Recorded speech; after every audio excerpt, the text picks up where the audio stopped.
to our first spotlight on for the Granite Belt and High Country Escape magazine. This is our first interview and we are joined today by Mr. Angelo Puglisi. And welcome, Angelo. Thank you very much. Thanks for doing this for us. We're not sure how this is all going to pan out, but we thought this might be a good idea for the magazine, just for readers to be able to go to a video about a local person in our district of the Granite Belt. So, Angelo, this is the #1 question of the day. How old are you today? Hours. Would that be 79? 79. You don't want to be so old yet. No, Yeah. that's right. So how many hours? Oh, well, I'll be 80 tomorrow, put it that way. He's 80 tomorrow. So happy birthday to Angelo. Thank you. By the time this video is in the magazine and you're all watching it, Angelo will be 80 and probably 1 month old. I'll have the OBE by then. That's right. Over bloody 80. Over bloody 80. Happy birthday for tomorrow, Thank Angelo. you. So how long have you lived here on the Granite Belt, Angelo? I've lived on this place 6 months longer than my teeth. 6 months longer than your teeth, really? I was born, you were born into here. a cottage right here. Yeah, that's right. I was born in the hospital, the Old Pines Hospital. Yeah. And then this is where my mum and my granddad and my father lived, was right here where we are today. Yeah, so if you're wondering where we are, we're in Ballandine, at the Ballandine Estate Winery. So what family do you still have here on the Granite Belt, Angelo? Well, the 2 daughters. I have my brother, Sam, and his wife, Connie, my wife, Yes. the cat. The cat. Good. Got to have one of them. Yep. And the ancestors in town at the cemetery. Yeah, so they all there at the cemetery in Stanthorpe. Yeah. So that's how you got regarded as a local. Yep. Is if you've got ancestors in the cemetery. So he's definitely a local. Yep. Being born here and everything too. Oh, great. So, living here all your life, Angelo, what's your favourite season of the Granite Belt? What would you say is your 4 seasons in the year. 4 That's seasons? the favourite part of the district. The whole lot of the seasons? 4 different seasons every year, and they're all different, and there's always climate change every year, every day, every week. It doesn't come in big gollops as we're being told today. Yeah. It's just part of nature, isn't it? Part of nature. Yeah. So you've probably seen a lot of evolution of different... Yeah, of course. When you hear them say, you know, in Europe was the hottest day since 1930. Well, they did have the same sort of weather back then too. Yeah. So come on, life is life. Life is life, that's right. Oh, that's good. So we're in Ballandine Estate Winery, as I said. So when did the winery begin, Angelo? Right from the beginning. My grandfather bought this property in 1929-30.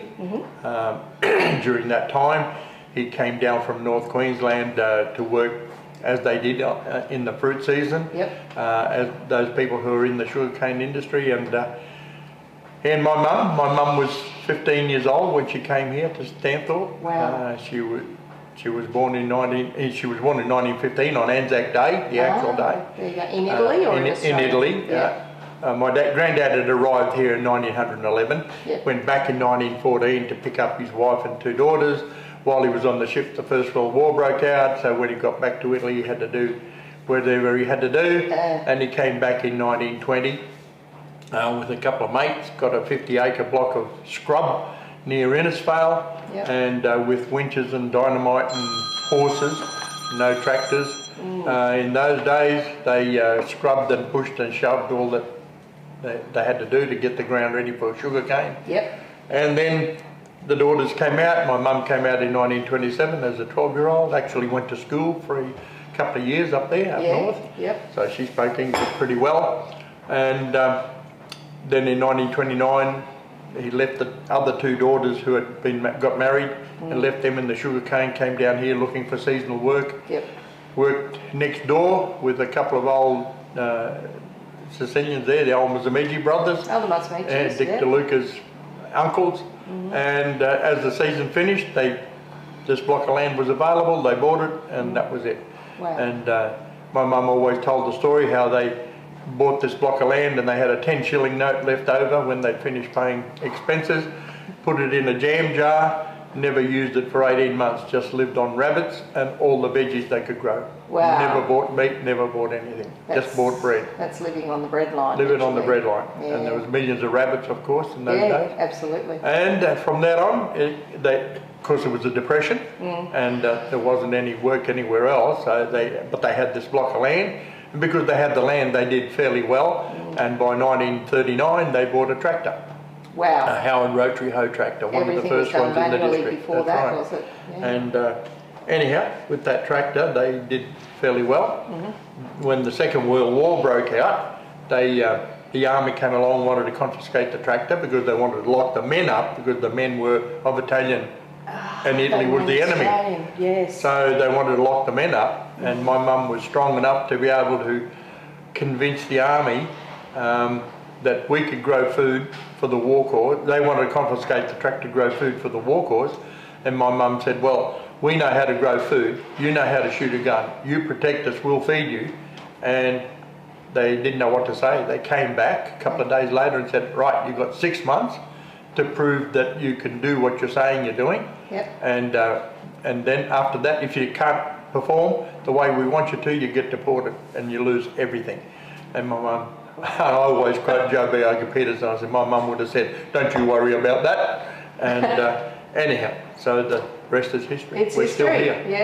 Yeah. So from a very humble and remote and... But she had the guts to be able to stand up to them and say, why lock the men up? My father's been here since before you were born, and my husband's been here since you were that high. Because my dad arrived in 1923 as a 16-year-old, and he cut sugar cane till 1940. 17 years of cutting sugar cane by hand. So that was my dad's story. Wow. So you didn't cross with Mrs. Puglisi. That's right. And you don't cross with Angelo's wife either, Mrs. Puglisi. I tried to keep on the straight and narrow with everybody, and keep everybody else in trim too. Yep. You know, with two daughters that are always arguing with me, you have to be tough. Yes, you do. So Angelo's two daughters, they manage the winery now, they sure do. You've retired since? Yep. Well, semi-retired. Semi-retired, yeah, you can't retire. They can't do without me. I've got to be here. That's right. Yeah.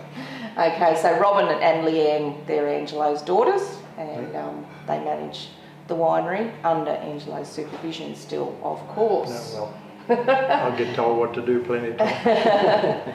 So Angelo, you've obviously been here a very long time. What would you say is the biggest change in the industry since, well, you took over from your parents? What would you say? Yeah, well, the biggest change happened way back in the late 60s when the Italians, including my parents and my grandfather, were making wine out of table grapes, leftover table grapes. They'd go through and get all the best ones for market first, and then anything that was underripe, overripe, pale marked, bird eaten, got harvested and turned into a wine.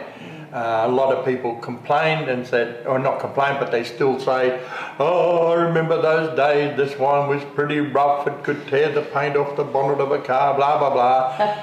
I keep reminding them that these old Italians used to drink at least a bottle a day, maybe more, and it wasn't, and they died at 85, 95, and it was sex that killed them, not the wine. As rough as the wine was, and it was cloudy, was thick, you know, they've got a feed and a drink, not just a drink as you get today when it's been filtered out. And sometimes went a little bit vinegary, and I keep reminding people that some people, including my son-in-law, make money out of selling vinegar to people for their health.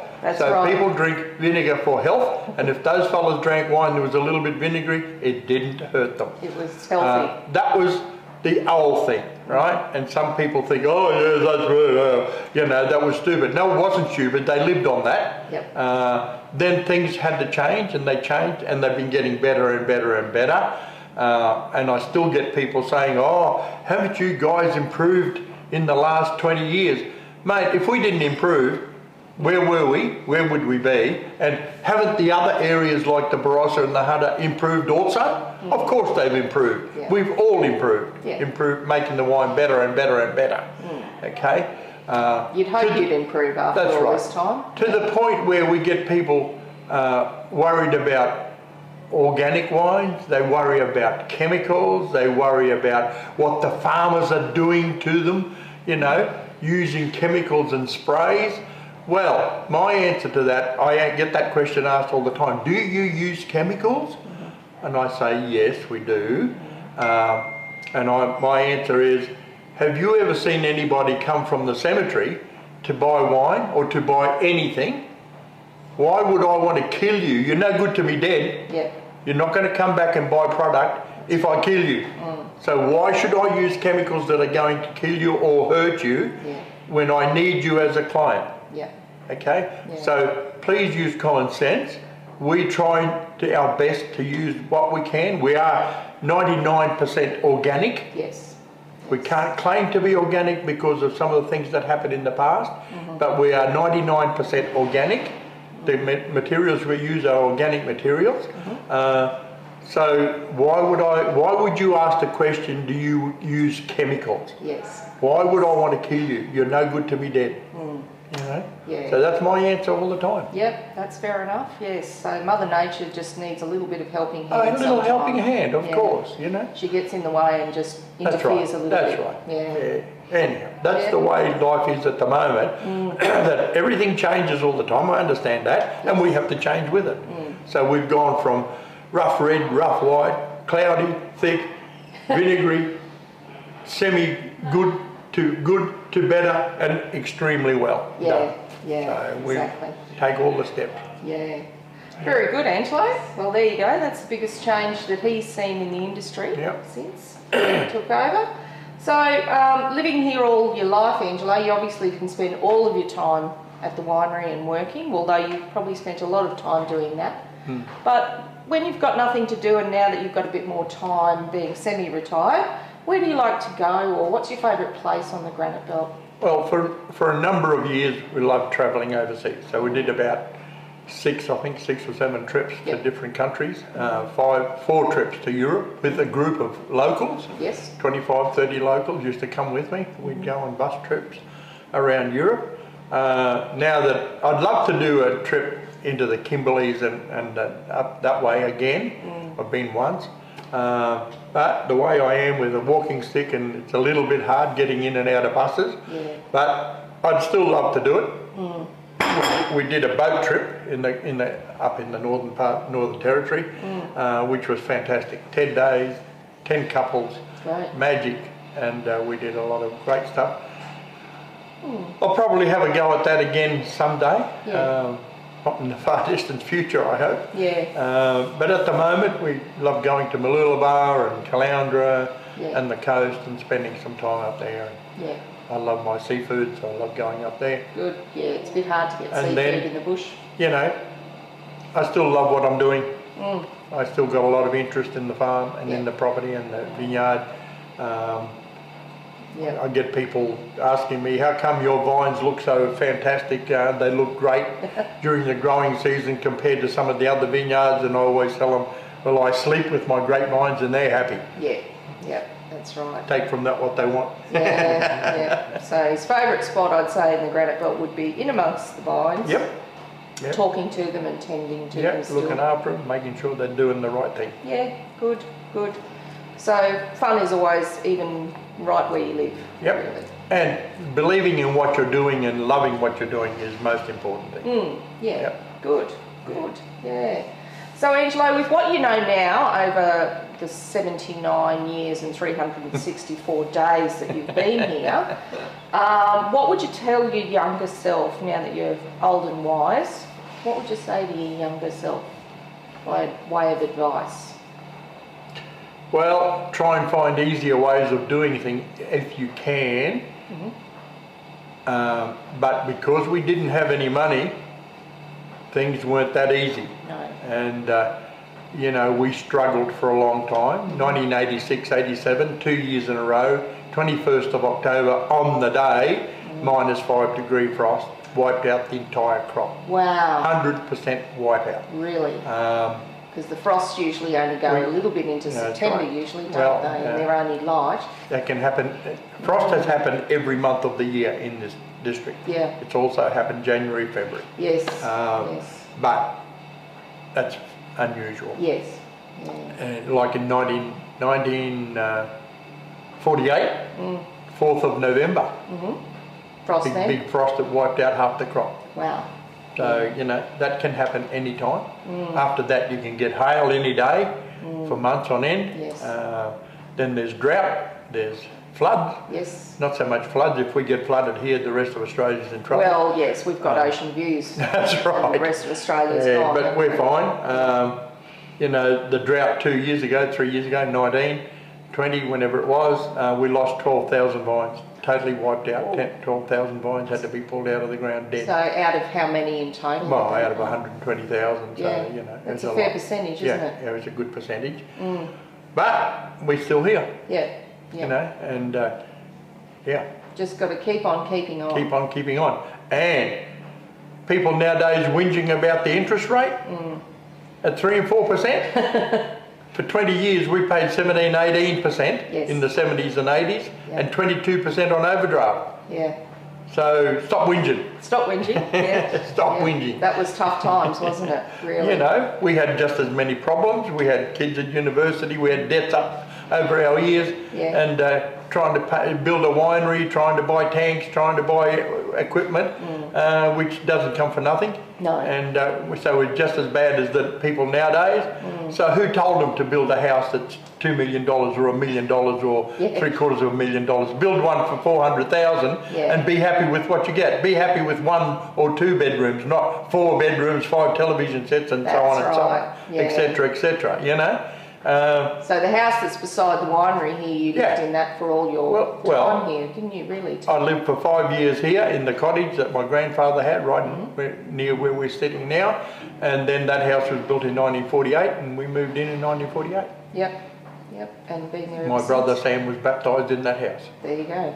Yeah. There you go, yeah. So make do with what you've got. Of course. And don't be extravagant. If you're going to have to build a house, start small, and you can add on as you've got the money. Not that you've got to have it today and 3 or 4 garages so that you can put your cruiser in there, one garage, and your Lamborghini in the other one, you know. Live with what you've got. Yes.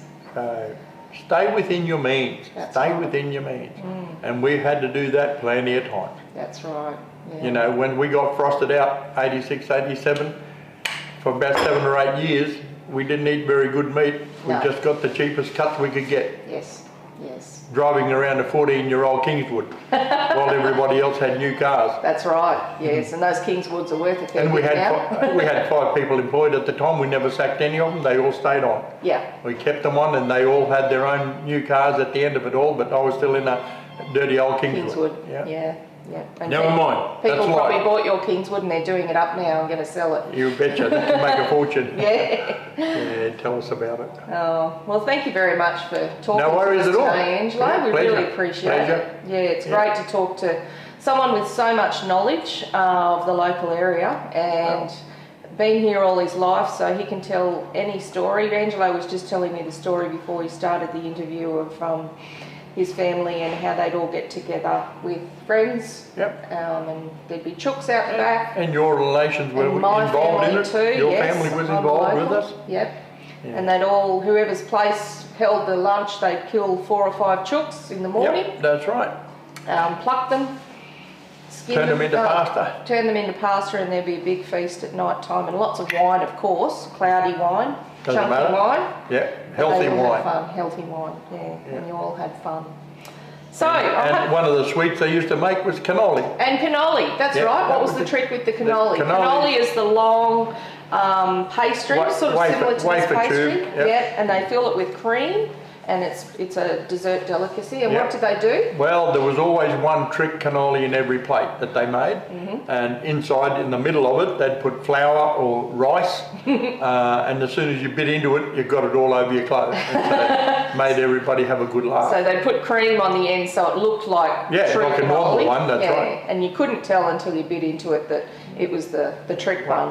Yeah, so that was favourite good pastime. Exactly. Okay, well, thanks very much everyone for watching. I hope you've enjoyed our first Spotlight On with Mr. Angelo Puglisi. I think we've started with a good subject for our first, and we hope to bring you many more. Thanks again. Thank you very much. Thank you. Cool.